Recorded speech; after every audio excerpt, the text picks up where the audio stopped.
आइए दोस्तों बात करते हैं आज 17 अगस्त 2020 मंडे सोमवार हो चुका है। नए सप्ताह की शुरुआत के साथ ही इस वीडियो में अपन जानेंगे आज देश भर की तमाम बड़ी खबरों को। जी हाँ, सरकार की तरफ से बहुत ही इंपॉर्टेंट अपडेट है। इसके अलावा भी दोस्तों कहां 31 अगस्त तक लॉकडाउन को फिर से लागू कर दिया गया, मैं आपको बताऊंगा पूरी बड़ी खबर विस्तार से। मोदी सरकार की तरफ से देशवासियों के लिए कुछ बड़ी घोषणाएं भी हैं। आम आदमी के लिए बहुत ही इंपॉर्टेंट और काम की खबरें। 50 बड़ी खबरों को जानते हैं फटाफट से। बिल्कुल इस वीडियो में बने रहेगा मेरे साथ और एकदम पूरा लास्ट तक देखते रहिएगा। सीधे बात करते हैं पहले अपडेट की। देख पा रहे कि राजधानी दिल्ली में इस बार गणपति के पंडाल भी नहीं सजाए जाएंगे। गणेश चतुर्थी का जो त्योहार आने वाला है ना दोस्तों, उसके ऊपर नई गाइडलाइन जारी हो चुकी है। इसके साथ ही मुस्लिम भाइयों लोगों के लिए त्योहार पर मुहर्रम पर जुलूस वगैरह भी निकालने की अनुमति नहीं होगी। तो ये त्योहारों को लेकर सरकार की तरफ से कुछ नई गाइडलाइंस जारी की गई हैं। अगर कोई कानून तोड़ता है तो 50,000 रुपए का जुर्माना भी लगाया जाएगा। कोरोना वायरस के मद्देनजर सरकार की तरफ से यह फैसला लिया गया है। गणेश चतुर्थी के दौरान सार्वजनिक स्थानों पर भगवान गणेश की मूर्ति स्थापित करने पर भी बैन रहेगा। मुहर्रम के दौरान जुलूस निकालने की भी इजाजत नहीं होगी। डीपीसीसी ने इस तरह के आदेश जारी कर दिए। चलिए अगला अपडेट है। अगर आधार कार्ड से आपका post office saving account link है तो आपको खाते में ही मिलेगी सरकारी सब्सिडी। जी हाँ, अब आपकी सरकारी सब्सिडी का लाभ आपको सीधे अपने पोस्ट ऑफिस के बचत खाते में आप ले पाएंगे। इसके लिए आपको पोस्ट ऑफिस सेविंग अकाउंट को सीधा आधार से लिंक करना होगा। डाक विभाग ने इसके बारे में एक सर्कुलर भी जारी किया और लोगों को बताया कि अपने पोस्ट ऑफिस सेविंग अकाउंट में डायरेक्ट बेनिफिट ट्रांसफर यानी कि डीबीटी के लाभ भी आप ले पाएंगे। लेकिन इसके लिए अगर आपका आधार खाते से लिंक नहीं है तो उसको लिंक जरूर करवा लें। उसके बाद गैस सब्सिडी हो गया, एलपीजी सब्सिडी वगैरह और भी किसी सरकारी स्कीम का लाभ है तो आपको सीधे पोस्ट ऑफिस बैंक अकाउंट में भी मिल पाएगा, है ना। चलिए अगला अपडेट है। देखिए सोशल मीडिया पर एक खबर वायरल हो रही है जिसमें यह बताया जा रहा है दोस्तों की पीएम किसान ट्रैक्टर योजना के तहत मोदी सरकार 5-5 लाख रुपए दे रही है।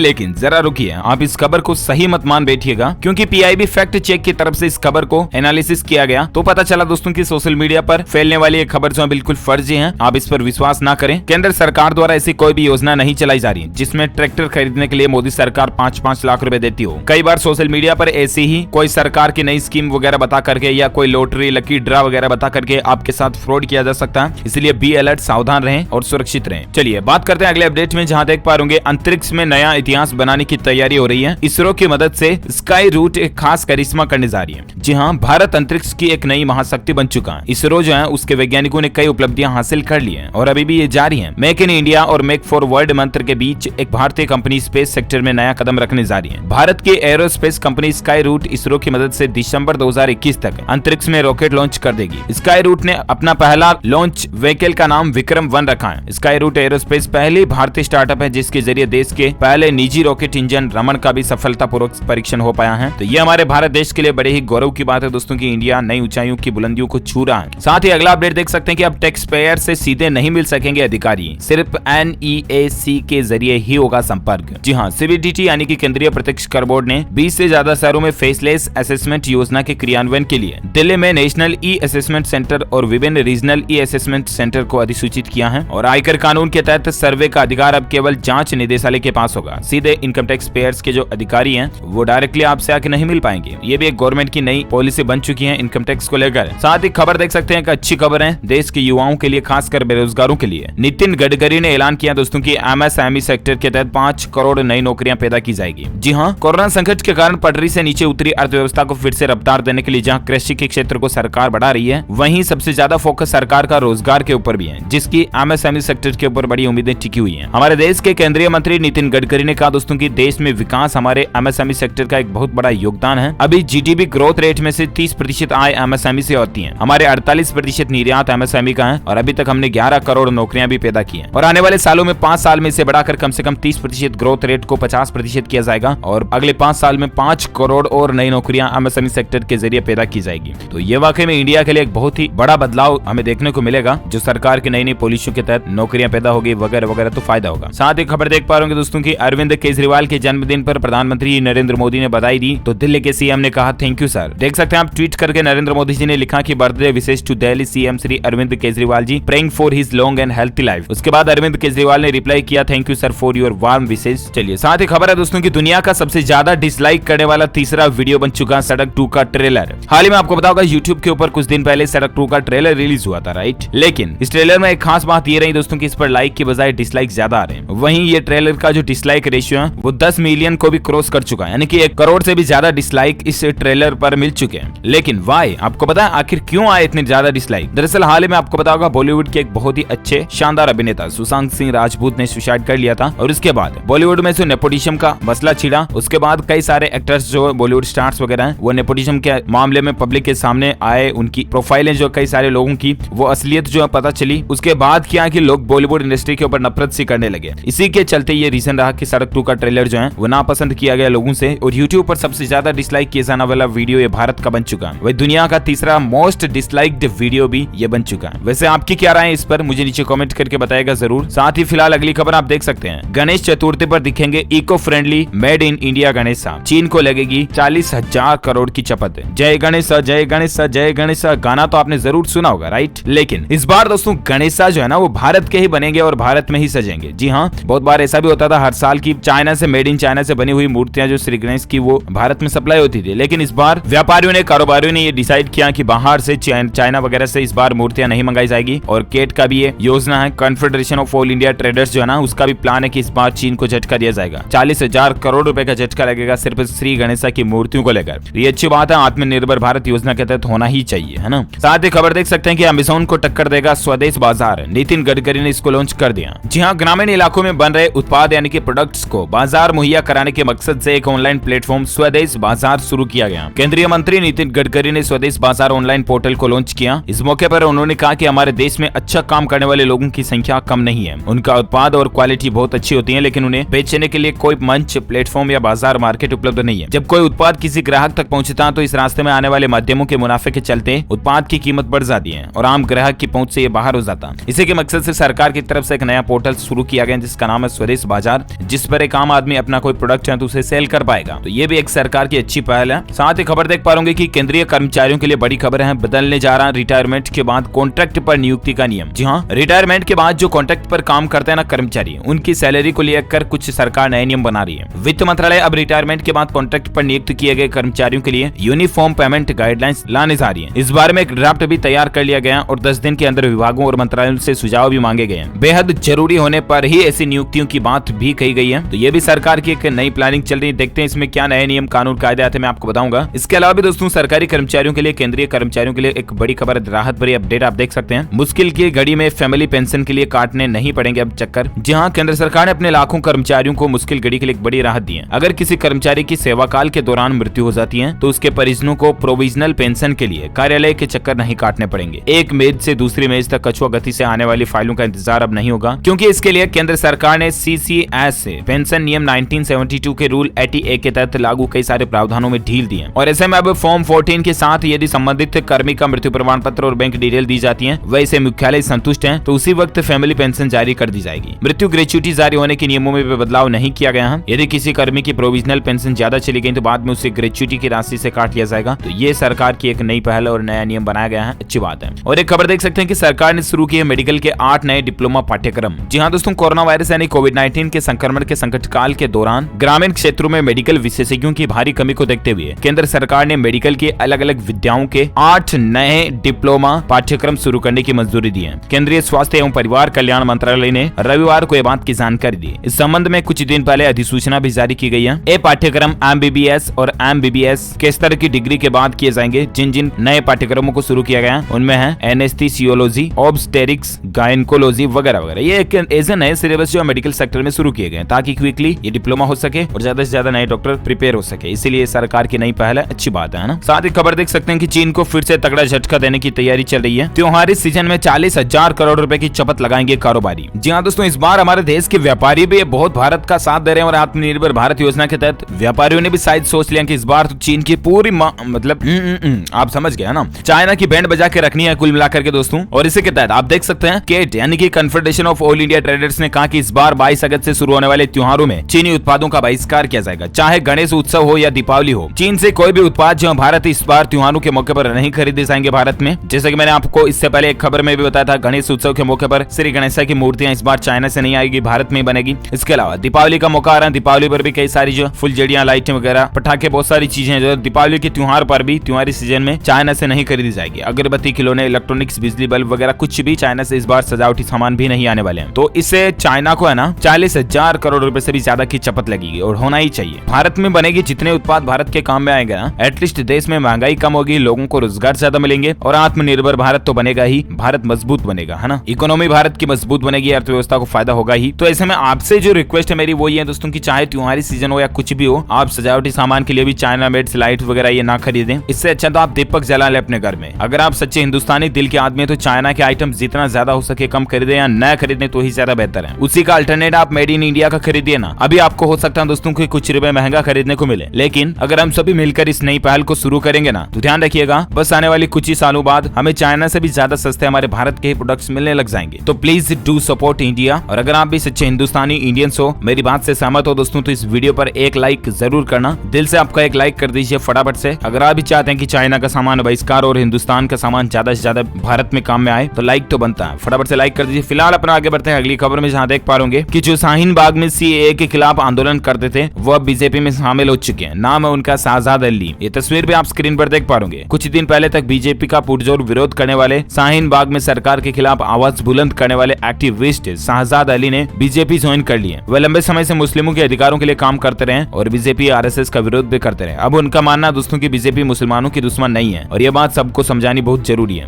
इसलिए वो दिल्ली बीजेपी के अध्यक्ष आदेश गुप्ता ने उन्हें बीजेपी में शामिल करवाया और वो खुद भी आ चुके हैं बीजेपी में। तो अच्छी बात है दोस्तों कि मुसलमानों को भी ये बात समझ में आनी चाहिए, वरना कई लोग तो ये समझते हैं कि बीजेपी जो राम मंदिर निर्माण के लिए भी जोर शोर से प्रयास करते हैं ना, वो भी मतलब श्री राम को भी पार्टी में बांट दिया है। ऐसा कई लोगों की मानसिकता बहुत गंदी होती है राजनीति में। लेकिन अच्छी बात यह है कि अब लोग काफी समझदार होते जा रहे हैं और कुछ चीजों को समझ रहे हैं। चलिए अगली खबर देख सकते हैं। भारत के लिए एक बड़ी ही गौरव वाली बात देखिए आप और जरा। मॉरिशस में जो तेल रिसाव की घटना चल रही है ना समुद्र में, आपको पता होगा, अगर नहीं पता तो मैं आपको बता दूंगा थोड़ी डिटेल। लेकिन उसमें भी अब भारत मदद के लिए आगे आया है, वायुसेना के जरिए तकनीकी सहायता भेजी है। दरअसल दोस्तों मॉरिशस में हुए तेल रिसाव में मदद करने के लिए भारतीय वायुसेना ने विमान के जरिए मॉरिशस के लिए 30 टन से ज्यादा तकनीकी उपकरण और सामग्री भेजी है। मॉरिशस की सरकार ने भारत से इस पर्यावरणीय संकट से निपटने के लिए सहायता भी मांगी थी। इंडिया तो कभी किसी देश की हेल्प करने के लिए मना करता ही नहीं है। बस ये दुनिया के कुछ देशों की साइकोलॉजी ऐसी है कि भारत ऐसा वैसा वैसा, बाकी भारत भारत है। हिंदुस्तान महान था, हिंदुस्तान महान है और हिंदुस्तान महान रहेगा हमेशा हमेशा के लिए। India is always India, I love India. चलिए साथ ही अगली खबर है दोस्तों के अमेरिकी राष्ट्रपति ने दिए संकेत। टिकटॉक पर प्रतिबंध लगाने के बाद अगला नंबर अलीबाबा का भी हो सकता है। डोनाल्ड ट्रंप इस तरह की प्लानिंग भी कर रहे हैं कि अलीबाबा जो Chinese web e commerce portal है ना उसको भी बैन करने की प्लानिंग हो सकती है। साथ ही खबर देखिए जरा कि भारत और नेपाल के रिश्ते फिर से मजबूत होने की कगार पर दिख रहे हैं। इस मेगा प्रोजेक्ट के निर्माण में भी तेजी आई है। जी हाँ, भारत और नेपाल के रिश्तों के बीच चीन के कारण आई खटास अब कम होती दिख रही है। जहां एक तरफ 15 अगस्त को नेपाल के प्रधानमंत्री केपी शर्मा ओली ने पीएम नरेंद्र मोदी को स्वतंत्रता दिवस की बधाई दी, तो वहीं अब नेपाल के सुंखाव सभा जिले में जारी अरुण तृतीय जल विद्युत परियोजना के निर्माण में भी तेजी आई है। दरअसल 5 भारतीय बैंक और 2 नेपाली बैंक 900 मेगावाट की बिजली मेगा परियोजना के निर्माण के लिए ऋण देने के लिए प्रतिबद्ध हैं और ये योजना चल रही है, तो अच्छी बात है। दो देश अगर मित्रता में रहे तो दोनों देशों के लिए फायदे की बातें होती है।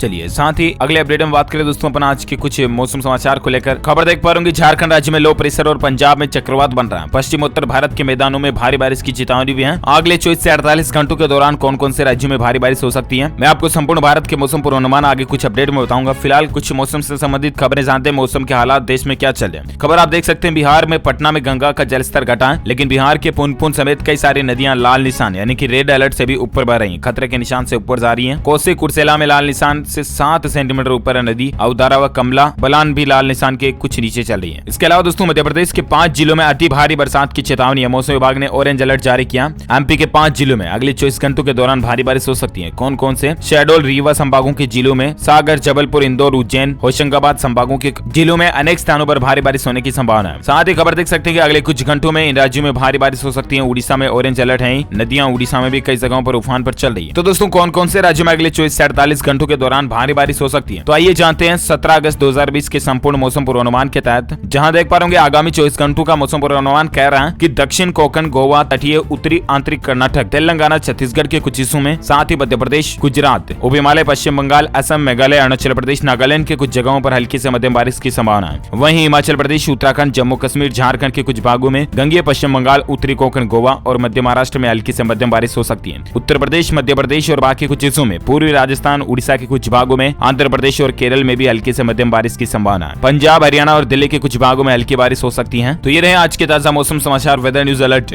और आइए अब नजर डालते हैं कोरोना वायरस को लेकर कुछ अपडेट्स पर। जहां खबर देख पा रहे भारत के लिए गुड न्यूज है दोस्तों की सबसे कम मृत्यु दर वाले देशों में भारत शामिल है। यानी कि कोविड-19 के कुल मामलों की संख्या में जान जाने वाले लोगों का रेशियो जो है ना वो दूसरे देशों की तुलना में भारत में काफी कम है। ये अच्छी बात है। बाकी एक दुख भरी खबर आपको पता होगा, उत्तर प्रदेश की योगी सरकार में मंत्री रहे चेतन चौहान, जो कि एक पूर्व क्रिकेटर भी थे, उनका निधन हो चुका। कोरोना पॉजिटिव होने पर मेदांता अस्पताल में ये भर्ती थे। इनके निधन पर प्रधानमंत्री नरेंद्र मोदी और योगी योगी आदित्यनाथ ने दुख भी जताया। 15 दिन में 2 उत्तर प्रदेश के मंत्री जो कोरोना के शिकार हो चुके हैं। पीएम मोदी और अमित शाह सहित कई सारे देश की बड़ी हस्तियों ने इनके निधन पर दुख जताया और लिखा दोस्तों की एक शानदार क्रिकेटर तो थे ही, साथ में एक बेहतरीन नेता भी थे। और एक अपडेट देख सकते हैं कि भारत में पिछले 24 घंटों के दौरान कोविड-19 के आंकड़ों की अगर बात करें दोस्तों तो 58,000 से भी ज्यादा नए संक्रमित मामले देखे गए और उसके बाद भारत में कुल संक्रमित मरीजों की संख्या जो है वो 26 लाख को पार कर चुकी है। 26,47,000 कुल संक्रमित केस हो चुके हैं, जिसमें से 6,77,000 केस एक्टिव है यानी कि सक्रिय जिनका इलाज चल रहा है, जबकि 19,18,000 से ज्यादा लोग ठीक हो चुके हैं। भारत में मरने वालों की कुल संख्या पिछले 24 घंटों में 960 बढ़ोतरी हुई और इसके बाद टोटल मरने वालों की संख्या 51,045 हो चुकी है। तो ये तो रहा भारत में आज का ताजा कोरोना का आंकड़ा, राइट। और आइए अब नजर डालते हैं कुछ और खबरों में, जहां शुरुआत करते हैं अपन दोस्तों एजुकेशनल अपडेट से। तो खबर देख पा रहे होंगे CGPSE ने स्टेट सर्विसमेंस एग्जाम के लिए ऑनलाइन आवेदन करने की आखिरी तारीख को बढ़ा दिया। जी हां, छत्तीसगढ़ पब्लिक सर्विस कमीशन ने स्टेट सर्विस मुख्य परीक्षा 2020 के लिए फॉर्म भरने की तारीख को 17 अगस्त से बढ़ाकर 23 अगस्त के मध्य तय किया है, यानी कि 23 अगस्त तक इस तारीख को बढ़ा दिया। तब तक आप अप्लाई कर पाएंगे। ऑफिशियल वेब पोर्टल है psc.cg.gov.in। चलिए साथ ही और एक अपडेट देख सकते हैं, ONGC में 4182 पदों पर वैकेंसी निकली हुई है, लेकिन मैं आपको ये अलर्ट इसलिए दे रहा हूं दोस्तों, हालांकि वैकेंसी बहुत पहले निकली थी। आज इसकी लास्ट डेट है, 17 तारीख जो है ना वो इसकी लास्ट डेट है। Oil and natural gas corporation limited company जो है उसमें 4000 से ज्यादा पोस्ट पर नौकरियां निकली हुई है। अलग अलग पोस्ट है, इसके लिए ग्रेजुएट्स और डिप्लोमा होल्डर्स इसके लिए अप्लाई कर सकते हैं, लेकिन लास्ट डेट आज ही है, ध्यान रखिएगा। 18 से 24 साल के युवा अप्लाई कर पाएंगे इसके लिए। चलिए एजुकेशन को लेकर और एक अपडेट, ये अच्छी खबर है दोस्तों की NCERT की कक्षा पहली से लेकर 12वीं तक की बुक्स अब ऑडियो फॉर्मेट में भी मिल पाएगी आपको। यानी कि इतने दिन जो ई बुक्स मिलती थी जिन्हें सिर्फ आप पढ़ सकते थे ऑनलाइन, लेकिन अब उनको आप सुन भी पाओगे। गूगल असिस्टेंट के जरिए एक्सेस करने का फीचर आपको ऑडियो बुक्स के जरिए मिल चुका है। तो NCERT के स्टूडेंट्स जो हैं आसानी से इन बुक्स को अब सुन भी सकते हैं, ठीक है ना। CIET.NIC और ई पाठशाला मोबाइल ऐप पर आप NCERT की ऑडियो बुक सुन पाओगे। चलिए साथ ही अगली खबर है कि रेलवे ने कहा निजी ट्रेन संचालकों को ठहराव के लिए हाल स्टेशनों को चुनने की खुद को आजादी होगी। रेट किराए वगैरह के लिए भी खुद को चुनाव करने की आजादी होगी, क्योंकि दोस्तों इंडियन रेलवे प्राइवेटाइजेशन के ऊपर भी कई सारी नई ट्रेनें जो है वो प्राइवेट ट्रेनें के रूप में संचालित करने जा रहा है, राइट। और ऐसे में रेलवे ने ये सुविधा दी है कि जो प्राइवेट ट्रेनें संचालक हो गए ना वो ही तय कर पाएंगे कि उनकी ट्रेन कहाँ रुकी, कौन से बोर्डिंग पर, और इसके अलावा रेट्स किराया वगैरह कितना होगा तो ये भी वो तय कर पाएंगे। तो हालांकि सरकार के नियमों का पालन करना पड़ेगा, लेकिन इंडियन रेलवे की तरफ से अपडेट है। साथ ही खबर देखिए, उत्तर प्रदेश की योगी आदित्यनाथ सरकार ने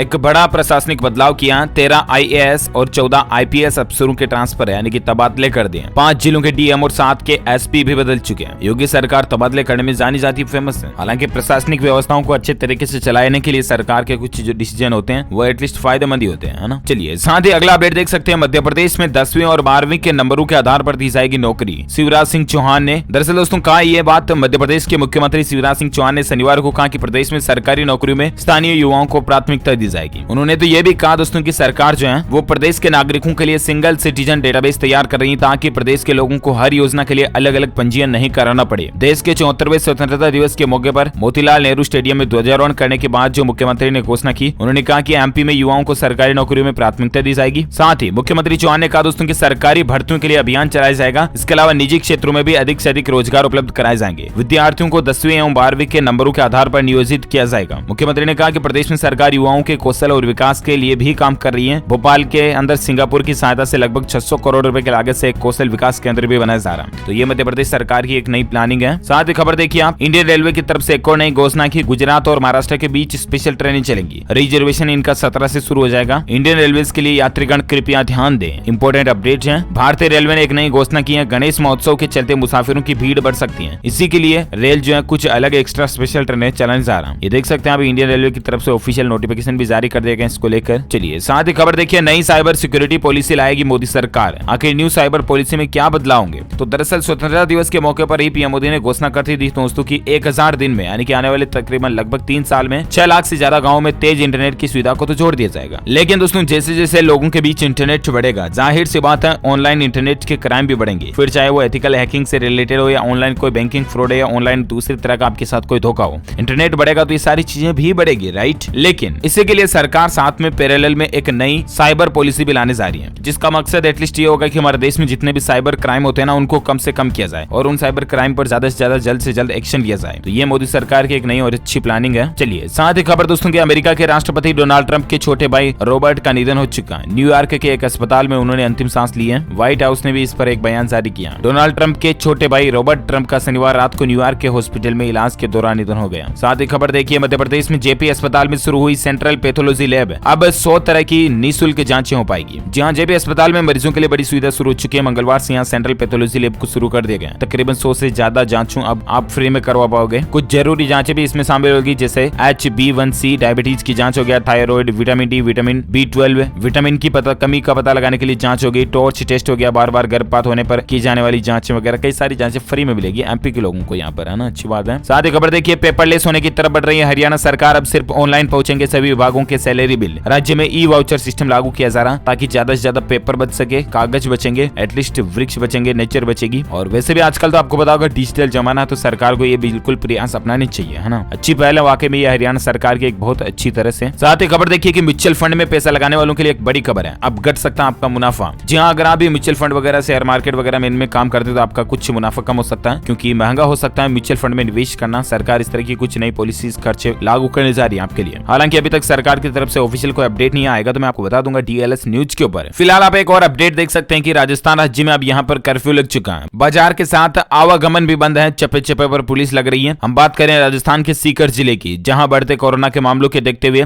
एक बार फिर से प्रशासन ने कई सारे प्रभावित इलाकों में लॉकडाउन लागू कर दिया। अच्छा, इतना ही नहीं दोस्तों, राजस्थान सीकर के अलावा भी 31 अगस्त तक आखिर कहां पर लॉकडाउन लागू हुआ, तो इसको लेकर भी एक अपडेट मैं आपको बता देता हूं। तो खबर देख पा रहे होंगे, कोरोना के चलते मणिपुर राज्य सरकार का एक बड़ा फैसला है, पूर्ण लॉकडाउन की अवधि को 31 अगस्त तक बढ़ा दिया। जी हाँ दोस्तों, मणिपुर राज्य सरकार ने सैटरडे को राज्य में पूर्ण लॉकडाउन की अवधि को 31 अगस्त तक के लिए बढ़ा दिया। ऐसा कोरोना संक्रमण के बढ़ते खतरे के मद्देनजर किया। इस दौरान आवश्यक सेवाएं चालू रहेगी और बाकी मणिपुर राज्य में 31 अगस्त तक संपूर्ण लॉकडाउन रहेगा। साथ ही खबर देखिए कि पीएम मोदी के ऐलान के बाद एनसीसी का विस्तार शुरू हो चुका है। 1 लाख कैडेट लेंगे मिलिट्री ट्रेनिंग। जी हाँ, 15 अगस्त को जब लाल किले से पीएम मोदी ने घोषणा की थी ना कि राष्ट्रीय कैडेट कोर यानी कि एनसीसी का विस्तार किया जाएगा, उसके बाद ये शुरू भी हो चुका। रक्षा मंत्री राजनाथ सिंह ने एनसीसी के विस्तार के प्लान को मंजूरी दे दी है। एनसीसी के विस्तार के तहत बॉर्डर और तटीय जिलों से 1 लाख कैडेट्स को इस संगठन में शामिल किया जाएगा। इसमें 33,000 लड़कियां शामिल होंगी और बाकी 77,000 के लगभग लड़के शामिल होंगे। तो ये एक सरकार की अच्छी पहल है। और साथ ही खबर देखिए कि जम्मू कश्मीर प्रशासन का बड़ा फैसला है, 2 जिलों में 4G इंटरनेट सेवा को फिर से शुरू कर दिया गया। जी हाँ, जम्मू कश्मीर में कश्मीर के गंदेरबल जिले और जम्मू क्षेत्र के उधमपुर में 4G इंटरनेट मोबाइल सेवाओं को चालू कर दिया। और बाकी जम्मू में इतने दिन जो स्लो इंटरनेट चल रहा था, आपको पता होगा कुछ मसला CA 370 वगैरह के चलते बंद किया हुआ है इंटरनेट को। साथ ही खबर देखिए, वैज्ञानिकों के एक रिसर्च में खुलासा हुआ दोस्तों की जलन की भावना दोस्ती को मजबूत रखने में काफी मददगार होती है। अमेरिकी स्टडी में एक पता चला। जी हाँ, सामान्य तौर पर कहा जाता है कि किसी से जलन रखना अच्छी बात नहीं है, लेकिन हाल ही में हुए वैज्ञानिकों के एक अध्ययन में कहा गया दोस्तों की जलन की भावना दोस्ती को मजबूत रखने में काफी मददगार होती है। Journal of personality and social psychology में प्रकाशित शोध में कहा गया कि दोस्ती में जलन बुरी नहीं होती है। हालांकि